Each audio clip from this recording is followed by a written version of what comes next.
자, 개념 연습을 좀 해볼까요? 얼마나 잘 암기를 하고 있는지. 자, 첫 번째 개념은 운동하는 전하가 받는 힘의 크기와 방향을 구하세요 라고 하는 문제입니다. 자, 근데 어떻게 운동을 하고 있냐면 그림과 같이 V 방향으로 운동을 하고 있고 이때 자기장은 V와 수직한 방향을 가지고 있습니다. 그리고 이 자기장의 크기는 0.2 테슬라입니다. 이때 움직이는 전하의 전하는 1쿨럼이고 이때 속력은 50m/s라고 했을 때 자, 힘의 크기는 어떻게 되죠? 방금 전에 암기했던 공식을 쓰면 되겠죠? 힘의 크기는 QV 잠시만요. 잘못 쓴 것 같아요. 분수를 쓰면 안 되죠? 네. Q, V, 크로스, B. 이것이 자기력의 방향과 크기를 나타내는 것으로서 그 크기는 QV, B의 사인 세타. 근데 여기서 세타라고 하는 것이 바로 V 벡터와 B 벡터의 사이각이고 그것은 90도니까 1. 따라서 QV, B가 되겠죠. 이때 힘은 바로 어느 방향이 되겠어요? 네, 요 힘은 자기장과 속도 벡터가 이루는 면적과 수직한 방향이면서, 그죠? 자기장과 속도 벡터가 이루는 면적과 수직 방향이면서, 수직이죠? 수직, 수직. 그리고 V에서 B 쪽으로 감아졌을 때 엄지손가락, 이게 V, 그 다음에 B 쪽으로 감아졌을 때 엄지손가락의 방향이 힘의 방향이다. 자, 그러면 XY G축을 한번 찾아볼까요? 자기장이 이쪽으로 Y축이고요. 그 다음에 이쪽으로 X축의 운동 방향이 있으면 나머지 하나의 축은 어느 방향이죠? 예, 이쪽 방향인데 이거는 XY Z축이죠. 따라서 답은 몇 번입니까? 네, 답은 3번 10N의 Z축 방향이 됩니다. 계산 다 됐죠? 자, 그러면 다음에는 두 번째 예제로 로렌츠의 법칙을 가지고 답을 찾아봅시다 라고 하는 거예요. 로렌츠 법칙은 뭐라고 얘기했냐면 네, 전하가 받는 모든 힘을 말했어요. 전하가 받는 모든 힘이다. 그 모든 힘은 무엇과 무엇의 벡터 합이다. 네, 전기력과 자기력의 벡터 합이다 라고 하는 거죠. 자, 근데 문제에서는 어떻게 힌트를 주어줄지 보고 계속 볼까요?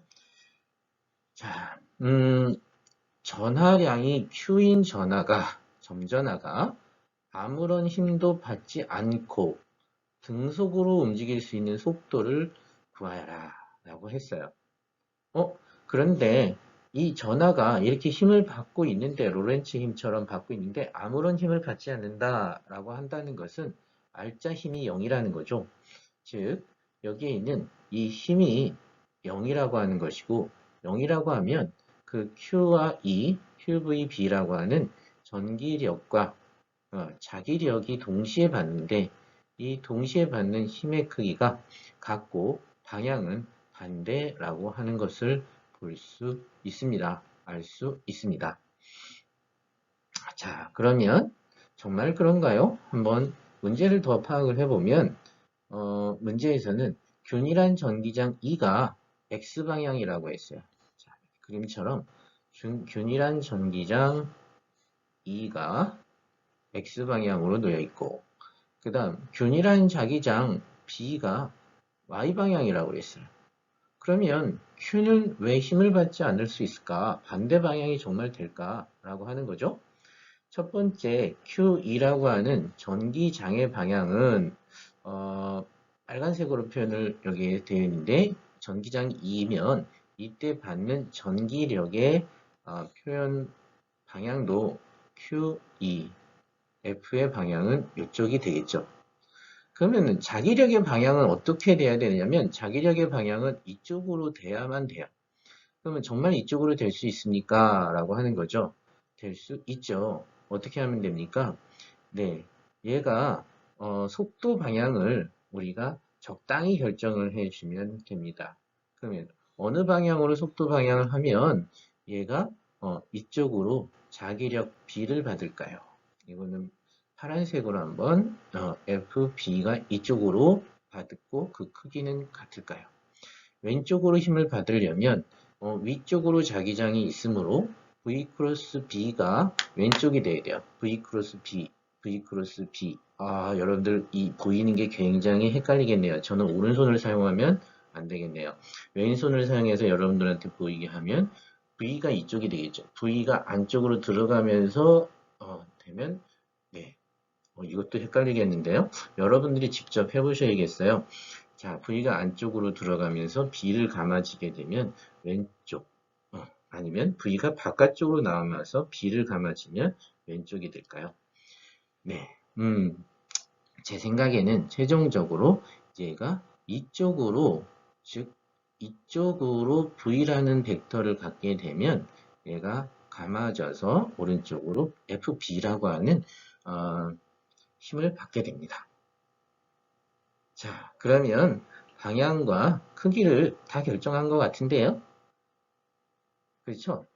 요 식에서 V라고 하는 것은 QV분의 QE가 되고, 그러면, 네, 여기에서 B가 되겠네요. B분의 E가 되고, 답은, 속력은, 네, B분의 E가 돼야 될 거고, 전하의 움직임 방향은 X, Y, Z, 여기가 바로 Z 방향이니까 답은 3번이 되겠네요.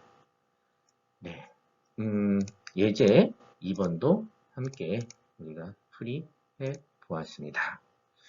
자, 그러면 다음 주제에는 뭐가 기다리고 있는지 한번 볼까요? 아니다. 그 다음에 두 번째 교재에 나와 있는 예제인데요. 자기장 내에 있는 점전화의 운동이다 라고 했어요. 그리고 나서 그림을 먼저 살펴보면 여기에는 자기장이 놓여 있네요. 자기장이 놓여 있는데 이 자기장의 세기는 0이 아니다 라고만 표현이 되어 있어요. 0이 아니다 그러면은 0이 아니다 라고만 표현이 되어 있어요. 자기장을 알고 싶잖아요. 그죠? 그죠? 자기장이 0이 아니다는데 쓰면 안 되잖아. 그러니까 여기에 자기장을 알고 싶은데 라고 하고 문제를 가만히 보니까 이거 자기장 구하는 문제구나.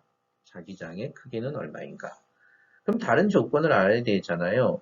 다른 조건은 뭘 알아야 되는지 한번 살펴볼까요? 그럼 문제에 단서 조건으로 나와 있겠죠, 뭐. 첫 번째, 전하 Q, 질량 M, 속도 V, 그죠? 그 다음에 D만큼 떨어진 것에 도달하였다. 다 나와 있네요. 라고 하는 거죠. 여기선 자기장이 없었고 속도 V로 질량 M의 물체가 했는데 D만큼 떨어진 곳에 도착하였다. 바로 뭐예요? 질량 분석기의 구조였죠. 그러면 어떤 공식을 사용하면 될까요? 전하가 자기장 속에서 받는 힘 공식을 사용하면 되겠죠. 그때 어떤 역학 방정식을 쓰면 되죠? 바로 F는 MA 방정식을 쓰면 되죠. 그래서 오른쪽은 구심력이 될 거고 R자임은 QV B가 될 거고 이렇게 하고 우리가 구하고자 하는 것은 전체 D니까 반지름을 R이라고 한다면 D는 2R이라고 하면 되겠네요. 그래서 우리는 반지름을 구하라 라고 하는 거죠. 그러면 R이라고 하는 것은 다시 이항을 하게 되면 QVB의 MV제곱이 되고 그리고 2D를 하게 되면 이거에 2배를 하면 D니까 이거에 2배를 해주면 그것이 정답입니다 라고 할 수 있겠죠. 네, 같은 과정에 의해서 뭐지? 제가 B를 구했네요. B를 구하라는 건데. 네, 틀렸습니다.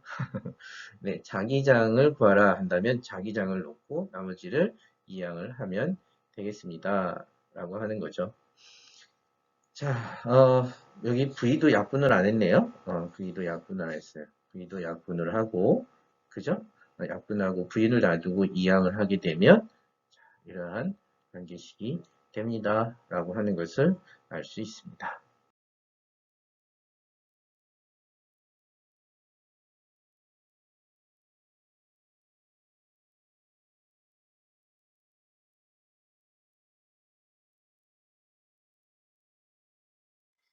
전류가 자기장 속에 놓여 있을 때 받는 힘의 크기 F는 IL 클래스 B라고 했고 이 개념을 연습하는 문제입니다. 문제를 읽어보겠습니다. 그림과 같이 1테라의 테라가 아니죠? 1테슬라죠. 1테라.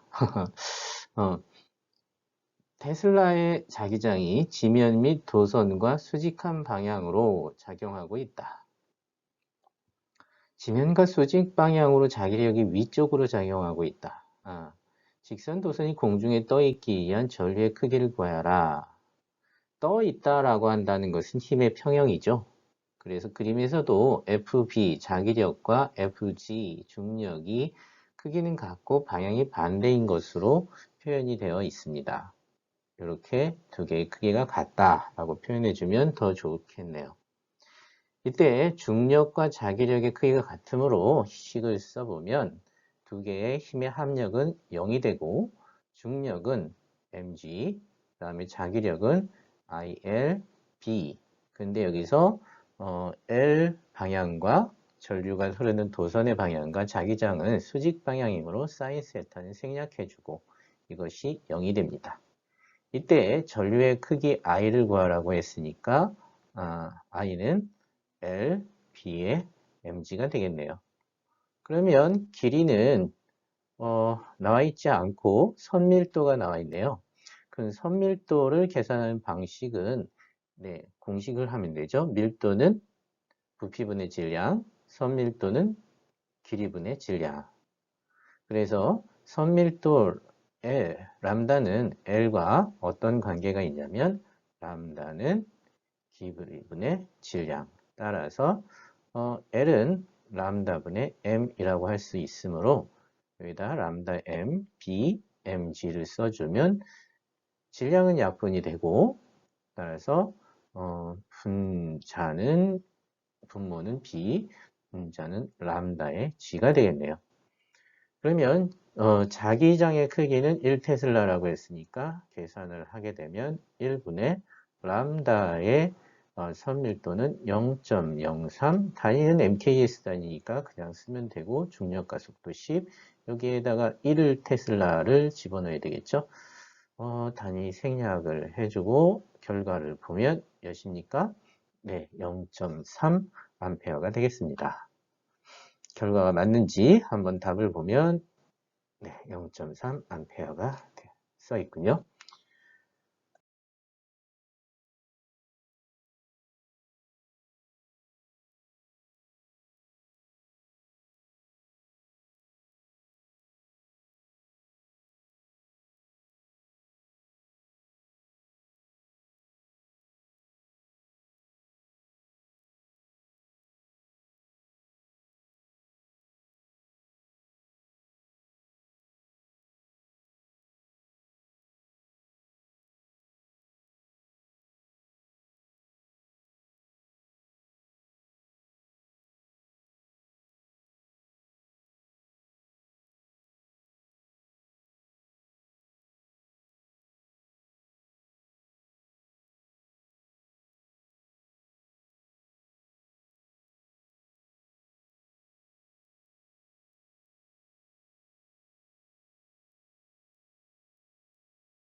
교과서 예제는 두 개의 사각형 전선이 있는데 이 두 개의 사각형 전선에서의 자기 쌍극자 모멘트의 총합을 한번 계산해 보세요 라고 하는 것이었네요.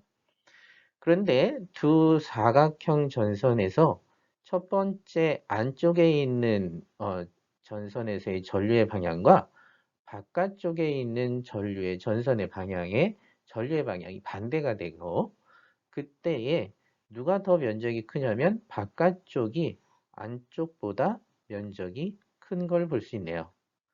그러면 안쪽에 있는 전류전선이 자기 쌍극자 모멘트를 만들고, 또한 바깥쪽에 있는 전선도 자기 쌍극자 모멘트를 만들 것인데, 그 자기 쌍극자 모멘트의 크기 및 방향은 바로 전류의 크기 곱하기 면적이었는데, 두 개의 전선에 동일한 전류 I가 흐르고 있으므로 스칼라 곱은 똑같고, 단 면적의 크기가 다르기 때문에 면적 벡터가 바깥쪽에 있는 것이 크죠.